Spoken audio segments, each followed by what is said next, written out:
begins with a pregame look at the Cowboys and the National Football League with your host, Channel. Thanks for joining us again on our weekly talk with Tex Schramm. Well, Tex, again, the feeling was, or at least the feeling I had coming out of New York, was that you escaped with a win, but nonetheless, you did escape, and you're 8-0 at this point. So what more can you say? Well, when you're playing these kind of games, that's about what you want to do, is escape. Obviously, you want to play well, but you're just not going to play well every week, and your tendency is not to play well against a team that you're a 14-point favorite over. And in this case, I think that we didn't play really as poorly as we did maybe against Philadelphia. We played pretty good football, but we made an awful lot of errors. All of the penalties hurt us tremendously, and those penalties are the result of not being real mentally alert, not being sharp. And when that happens, then you can't put together sustained drives.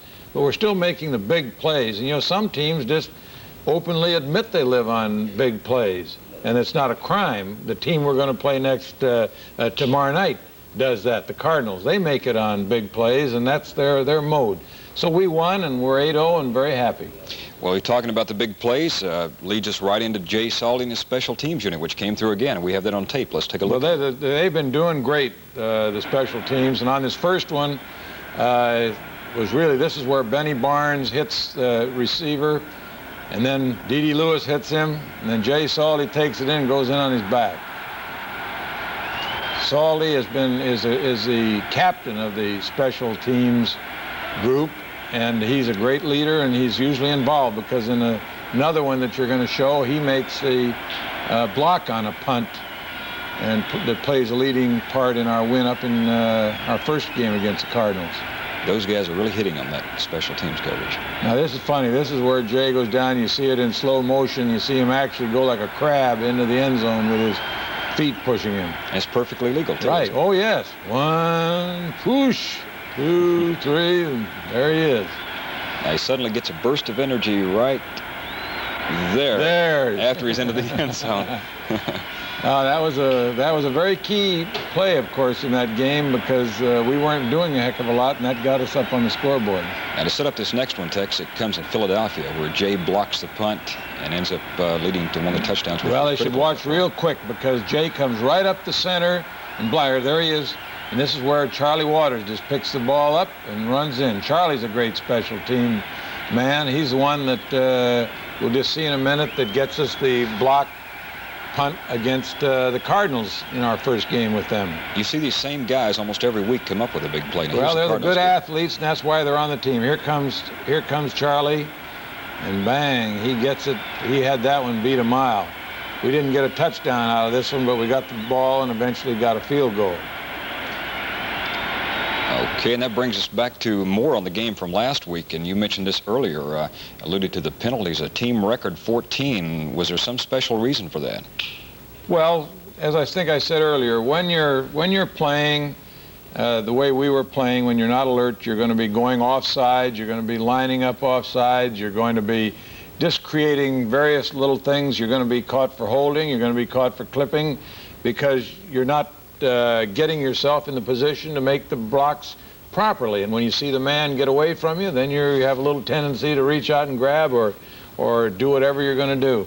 I think that in looking at the films, we felt that most of the penalties were correct. And so, but you can't keep anything going when you've got 14 penalties going on. I think some pictures that we have here, if you watch Thomas Henderson, now he's just lining up off sides. He just moves up, and he did it twice in a row. Watch closely on this next one. You'll see him very clearly lined up offside, and that's just kind of being a little careless. See, he's lined up offside, and they throw it. There he moves, and they throw the flag, and it's a penalty. Now, if you watch this tape, actually, we did a little trick editing here, Tex. The referee wasn't calling as many penalties as it appears he was, because we put a lot of these together. Well, this is just about what the afternoon looked like. That first series, it really yeah, did. I was going to say, I'm surprised you don't have a couple of them putting his hands behind his legs and so forth. That was all afternoon. And those are foolish, those kind of mistakes. But those are mistakes a team makes. And when you can overcome, as I say, we got away with a win, and that was the important thing. New York had more 1 and 5s, first down and 5s, than they've had all year, I'm sure, in that game, or most any team. That brings us to another point I wanted to talk about. We didn't have time to last week. The officiating has really been under fire this year. Bum Phillips has really been down on them. Joe Green on Friday was fined $1,000 for some remarks he'd said. Many of the coaches have come down hard on him. Do you think that it's justified? Is there any difference this year and other years?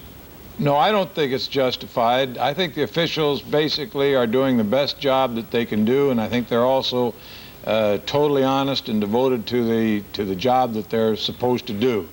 I think that some officials, obviously, are more qualified. That's human nature. Some people can make quicker decisions and can make decisions under stress better than other people can. Some people might have a little bit better judgment, and I think that our answer lies more in paying more attention, doing more towards the supervising of the officials, the grading of the officials, and the hiring and the firing of the officials. I think that we have to learn which officials don't have the capabilities that we're totally looking for and continually try to move them out and move fresh men in so that we have a flow coming.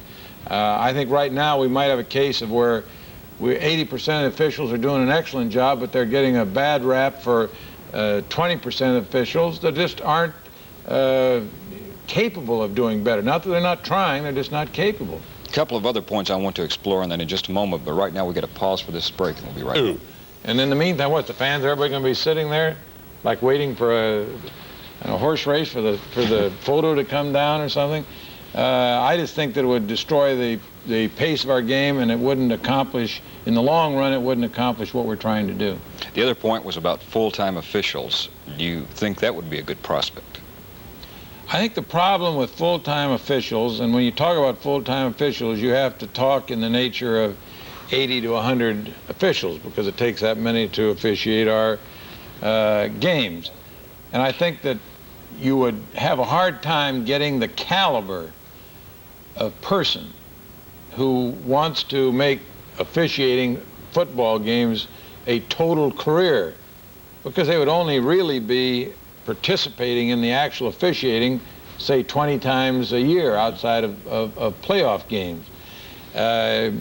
One of the best officials that we ever had, I believe, was a referee by the name of Tommy Bell, and the fans usually remember him. Well, he was a successful attorney, and if we'd have required full-time officials, we never could have had a Tommy Bell, and we have the same thing now. We have a lot of people that are in very interesting and lucrative careers in other fields, but they're intelligent and they're top quality. And I don't think we'd be able to get those kind of people if we required that it be a full-time profession.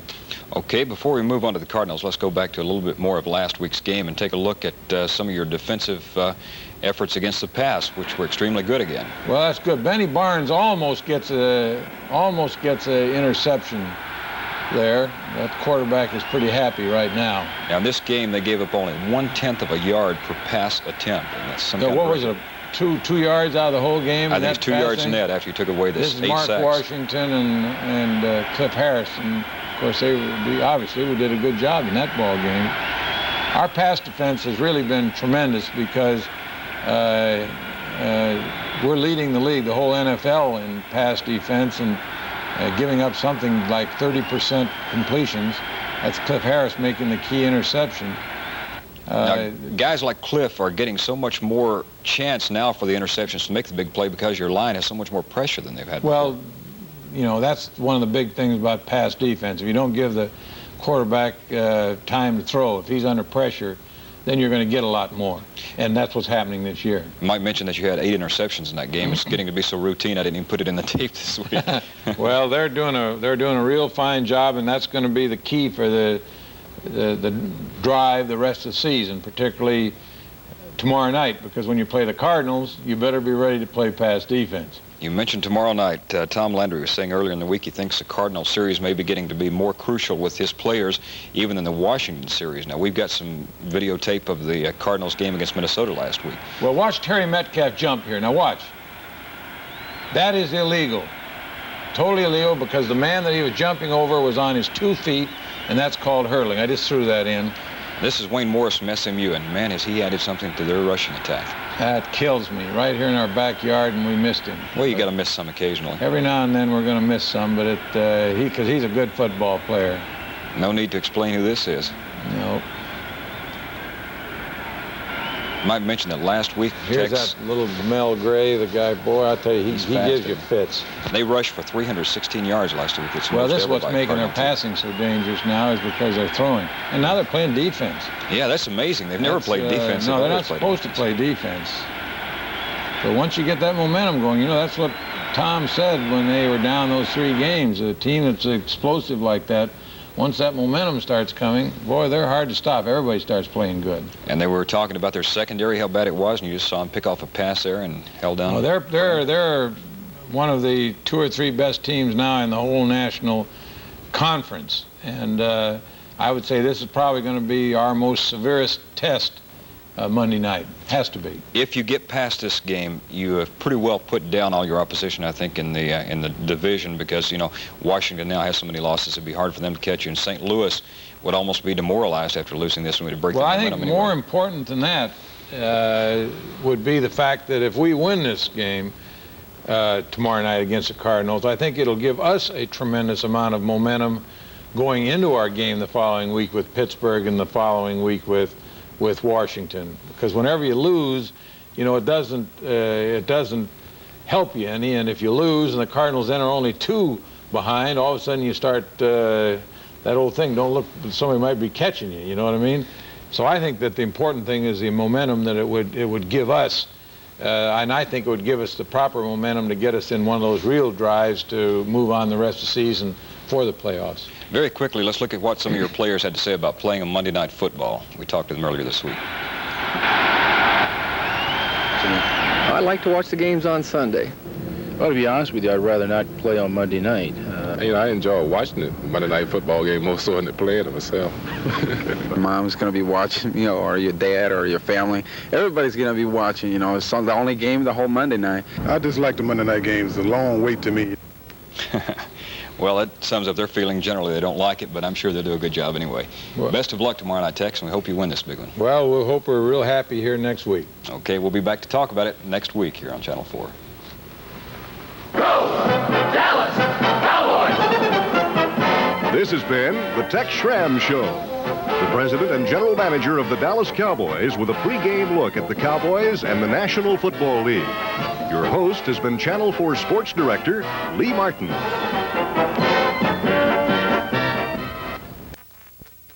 With the head coach of the Dallas Cowboys and sportscaster Frank Lieber. Brought to you by Toyota. You asked for it, you got it. Toyota. And by Fox and Jacobs. We don't build them like they used to. We build them better. Stand up! Stampede!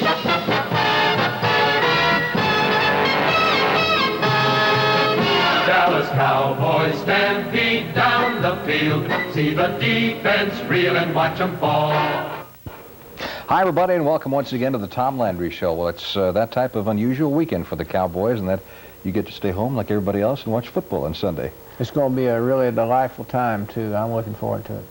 You don't think so much about that Monday night game that you can't enjoy the games on Sunday? No, it doesn't bother me at all. I'm going to enjoy the Sunday games. This is the stretch of the season that we've talked about a long time. You've got St. Louis coming up, followed by Pittsburgh and Washington, but no one would believe in his wildest dreams, I guess, that you'd be 8-0 at this point. No, I wouldn't think so, Frank. I don't think that anybody would have thought we would be, but we're looking forward to it. I think we'll know, really how good our team is now after the next 3 games, and if we survive it pretty well, and if we're fortunate enough to win a couple of them, then we should be in good shape. 2 out of 3, you take that right now? Very, very much so, yeah. Against this type of opposition. Cardinals seem to be coming on strong. Well, the Cardinals right now are I would think probably the best offensive team at this point. They really came on the last 4 games. They've averaged something like 30-some points a game, over the last 4 games, and they're very confident. And I would say next to Oakland, I would almost say that they're probably the second best offensive team.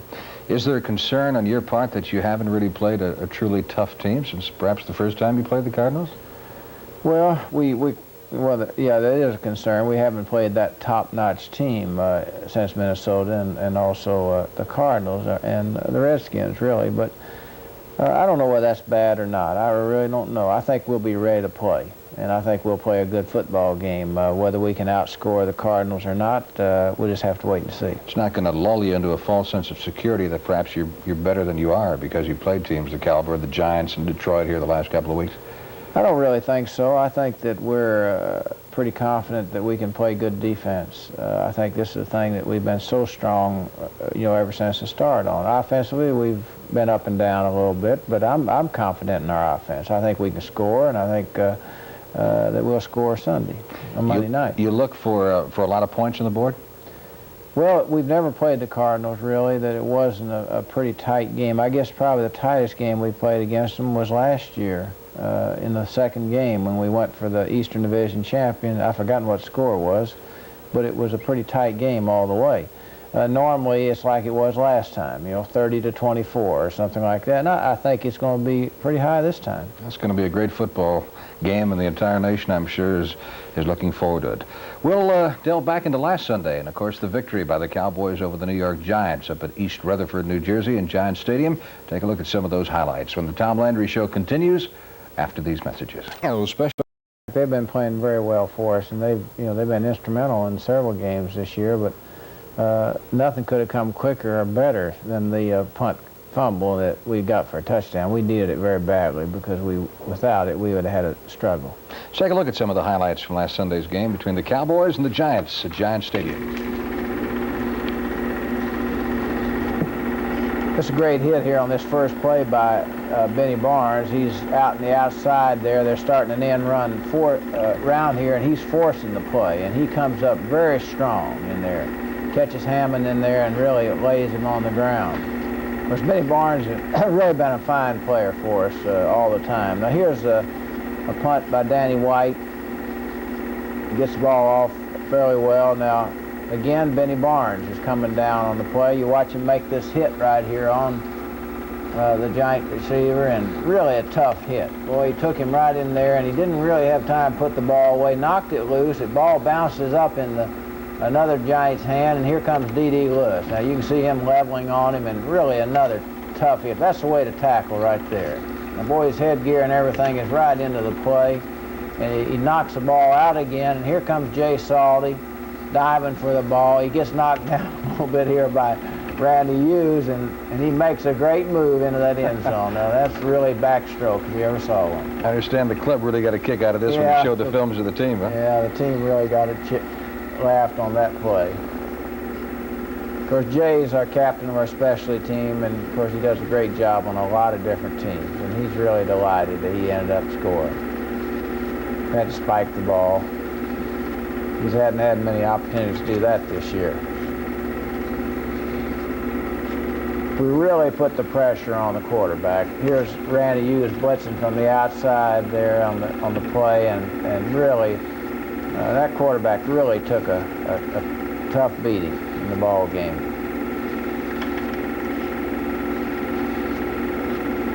Here he is again with a good fake on the play. Harvey Martin this time puts pressure, and here comes, of course, Randy White. They gave us an a roughing the passer here. I don't know whether that's roughing the passer. Of course, anything that Randy White hits with is usually pretty tough, and he really just hit him. It just looked like he just hit him with his arms and all, but they should protect the quarterback as much as they can because he is very vulnerable. And you see how many times he's really getting hit. This is Thomas Henderson here on delayed blitz, and he really creams him on the play. You have to admit that the quarterback earns his money back there passing. Here's Roger going back to pass, setting up strong. Roger was really hurting in the ball game, but he went ahead and played the game. He hits B.J. on the touchdown right before the half. That was really a key play for us. But Roger really played well in this ball game. Of course, again, a fine play by D.D. Lewis. D.D. Lewis has really been playing well all the way from the summer. He knifes inside the blocker there and makes a fine play to stop Watkins.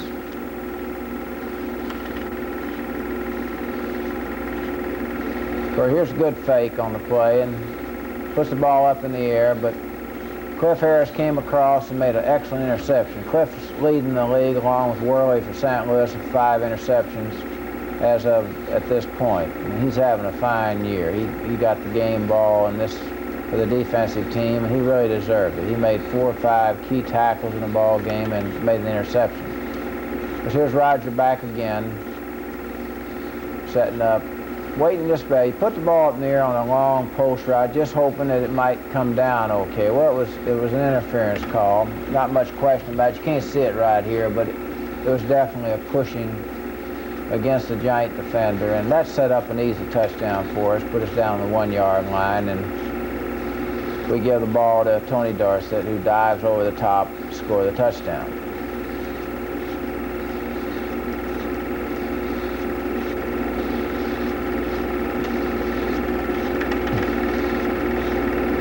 Of course, the Giants are down here. They got this on a punt return and split the middle with a trap play. We were in a gap defense right here, and they did a fine job of trapping it. Got right through and picked off our linebacker who was supposed to fill the hole and went in standing up. Of course, the Giants didn't have much offense going for them. We controlled their passing game completely. I think they ended up with a 1 or 2 yard plus. Here's a fine play. We caught him in a blitz on the play. This is what we call a quick screen here. We try to let our linemen go very quick on the play. We fake everybody going this way, and everybody's going the wrong way. And Drew picks up here, picks up a couple blocks here, one from Neely out there, and Donovan, and he almost goes all the way here. Actually, he steps out of bounds, and I don't know why. I guess he just didn't know where the boundary was when he was going down, because he really wasn't forced out. He almost puts it down in for a touchdown, but we had to move back to around the, I think it was 30, 35-yard line. But it did set up 3 points for us with that particular play. Again, here comes that man, Harvey. The only unbeaten team in the NFL. How about the decision to... Frank, the doctors say that he'll play, and he couldn't do anything that would hurt him any worse other than just being sore again. Then we'll go. We have to do that in our business, and I wasn't really concerned. I thought that if he could get through the game without getting hurt, he'd be okay for this game in St. Louis, and I think it proved that way because he was much better in the middle of the week. He was throwing well, even with the bruised finger, and so he should be ready to go. You couldn't tell by him, though, could you? Because he's always going to tell you he's ready. In most cases he will, Frank, but last week on Thursday he had a sinking spell, and he told us that he didn't think he'd be ready then. And that's the first time, that I've ever heard him say that he wouldn't be ready. So I knew he was hurting pretty bad. But then on Friday and Saturday we spent a lot of time with him, and he got better. And by game time he said he could go. Speaking of the Cowboy quarterback, Roger Staubach is our special guest on this edition of the Tom Landry Show, and we'll be back with our chat with him right after these messages. In this edition of the Tom Landry Show is Cowboy quarterback Roger Staubach. I don't know why we waited 8 games deep into the season to bring you on, because just reading a statistical rundown which indicates you're having your best year ever. You feel like it? Well, it's it's been a good year. Our team, of course, is 8-0. Offensively, we've played well in most games, a little bit inconsistent at times, but I feel good. Experience is a factor, and hopefully I'm staying away from mistakes. Last year was good through most of the season, but again at the end of the year with some physical problems, we didn't end up like we should. So offensively it's important for us to stay strong the entire season. I imagine you're very proud of that interception record so far this year. Just 1 interception, and you're, 30 passes away from setting a new record. Well, thanks for jinxing me, Frank, for bringing it up, but it's you have a little lucky, of course, and experience, and how you throw the football, of course, has a lot to do with it. But luck is there. There's a few that have been dropped. That happens all the time. Usually, when you stay away from interceptions, it's a combination of a lot of factors, and it's good though. Turnovers are a key thing for your football team. Our defense is great in turnovers, and our offense in that area has been pretty good. Your health is of, once again, great concern to the Cowboys and their fans, and I'm sure to yourself going into this St. Louis game. How do you feel? I'm getting to the point where I'm almost completely well. I've got an ache in my hip, but the swelling and all the discoloration, most of it's gone, and my thumb is is good. The swelling's out of there, so I'm looking forward to having a good, solid, strong football game against St. Louis. Coach Landry indicated he was a little bit more concerned really about the thumb than anything else earlier this week, but you have been able to throw. Well, on Monday the thumb was swollen, and of course that's a key part of your index finger and your thumb, of course, how you throw the football. So it's better. The swelling is gone, and I don't anticipate any problem there at all. There's a young man by the name of Lee Nelson, plays cornerback for the Cardinals, who they say is still in a case of shell shock after all the passes you threw at him the first game. You think he can expect a few more Monday night? Well, he's on the left side, which is our right side, and you sometimes have a tendency with your formation to throw more over there. He's also a good cornerback. The other side's got an all-pro in Roger Worley, so the circumstances put a lot of pressure on him. We'll, I'm sure, be throwing more at him than Worley, but we'll probably spread a little bit more and take advantage of some of the things that Sensabaugh does, Reeves, and depending on what type of defenses they use. But Nelson should be ready to get a few passes in his area again. Obviously, you're in a very commanding position in the division race right now, and this could be the coup de grace, I guess, as far as the Cardinals are concerned, if you can beat them this time. Well, we've been a team that's not resting on any laurels. We don't always understand where we are right now, and people try to tell you, but that's it's important just to play good football and play the next team is your most important game, and we've got the ability to do that. And if things aren't going as well as they should in a game, we've got the confidence and the ability to come back. Our defense is playing strong, and the offense can come up with some things now and then. Our specialty teams have played well at times. So we're looking at one game, the old cliche, one game at a time, and this, is very important. You start figuring out where you stand or what the other teams are doing, and you're in trouble. I think the important thing for us is to get to be a real fine football team down the stretch, even if we have trouble in a game or two, to get ready for a very strong position in the playoffs. I think one of your big problems is you got the fans spoiled in Dallas. They accept nothing less than a Super Bowl now. Well, that was true last year. We had a good team last year, and we should have done more than we did at the end of the year, and we were 11-3, and everybody was very disappointed. So they expect a lot of us, and rightly so. They've got a good team here in Dallas, and we ought to, play better than we did at the end of the season last year. So this year is another season, and hopefully we can do better. One final question. With your peers watching on Monday night, as is the case in Monday Night Football, does it pump you up more than normal? A lot of guys told me because everybody else in the league is watching, it gets them a little more up. That's probably a factor. The big thing is a change in your routine. It's a different atmosphere. It's at night. You haven't played at night since probably the exhibition season, and it is national TV. People are watching you all over the country, and the routine, I think, is a big thing also. It's just a little bit different in the season. It's at night also, and the TV, all those together make it, I guess the adrenaline is going more, and it's a more exciting feeling. Cowboy quarterback Roger Staubach, simply a sensational year for the Cowboys and leading them to an 8-0 mark at this juncture of the season. We'll be back with more of the Tom Landry Show in just a moment. Weekly scouting report with John Gross, Cowboys special assistant coach Ermal Allen. The Cowboys defeated the Cardinals 30-24, the fourth game of the season, and many people were counting the Cardinals out at that time, but they've really come alive on offense, Ermal. They have. They were 1-3 then, and they've won 4 games since then, and they've scored 104 points in the last 3 games, so they've really come alive. And the running back from SMU is doing a good job, Wayne Morris. He's doing an excellent job. He really started playing about the time we started. Wayman Morris will play fullback. He's right here. Of course, this is Metcalf over here, number 21. And they had been starting Otis, and they started him in our game, but after one series, then they came in with the other running back, so Morris is doing a heck of a job. He gained 182 yards last week, and they beat Minnesota rather handily. Of course, they scored 49 points on New Orleans, and they beat the Giants 27-0, so they're really moving the ball. Offensively, through and through, they've got as good as personnel as anyone in the league. Of course, Hart is a great quarterback. They have one of the best offensive lines in pro football. They've only been trapped 7 times in 8 ball games. Of course, Metcalf is a real threat. There's no doubt about that. And Gray, the wide receiver, who has about a 9.3 speed, he can get deep on you. J.V. Kane, the tight end, is a great receiver. And Ike Harris, the split end, is a great receiver. Offensively, they can really move the ball, and they do. They use multiple formations. They'll give you different looks. And I think Dan Coryell is a great innovator on offense. He's a lot like Tom Landry. They'll try new things to take advantage of a defense that they're playing, and he's a great person for this. They really take advantage of you. They're known for the big play. they can sure make the big play. And the funny thing, they spread it out. He's caught 24 passes this year coming out of the backfield. Metcalf's caught 23. He's caught 22, and he's caught 19. So you see, they really spread it out. And, of course, Morris, the way he's running, he's doing the bulk of the running because they have a great offensive team. What will the Cardinals have to look out for defensively?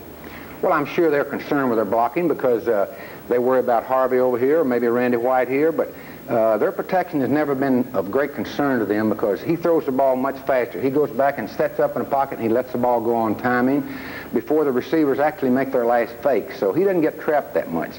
7 traps in 8 ball games is fantastic. They lead the NFL almost every year in the least number of quarterback traps, but I'm sure they're concerned with our pass rush. Who are the key people on the Cardinals' defense? Well, on defense, I think the person you'd want to know, we think Roger Worley. He'll be number 22. He plays the right cornerback. He's one of the tops. He goes to Pro Bowl every year. He's just a super cornerback. And a cornerback, they're out there by themselves. There's no one out there but the field judge. And he already has 5 interceptions this year. Simpson Ball is playing right here. He has 3 interceptions. When we played him the last time, they put in a young player named Nelson, a second-year man. Well, since that time, he has really come on. He has great speed. He has 4 interceptions. There's no question in my mind they have a good secondary because they've intercepted 14 passes already. This is John Reeves, the strong safety that they got from Atlanta years ago.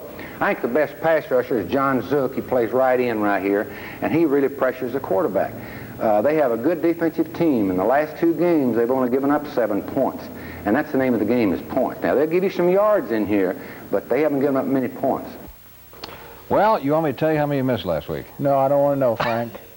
Oh, it was terrible today. It was not a good week, Coach. That's right. Let's try again. Let's see what we got coming up this week. I tell you, it's hard to pick them. Baltimore, I think, will come back. Buffalo had their big day last week against New England, but Baltimore, I think, will continue to win. Cincinnati, Minnesota, this will be a very good football game. Minnesota's got to come back against Cincinnati this week after the Cardinal game. I think they will. Of course, Cleveland and Pittsburgh, this is a toss-up. I can't predict on Pittsburgh. They're playing at home. I'm going to have to go with them in Pittsburgh against a good Cleveland team. Denver and San Diego, I hope Denver continues to win. They've done a good job this year, and I believe they will. Detroit and Atlanta, this is a toss-up. I'm going to take Detroit, see if they can put some pressure on Minnesota. That'll be an upset, I would think. Houston and Oakland. Houston had a great game last week. They just blew Chicago out of the stadium, but Oakland's just a tough team. You just can't go against them. Of course, the Kansas City won under the new head coach there last week. Chicago had a bad day.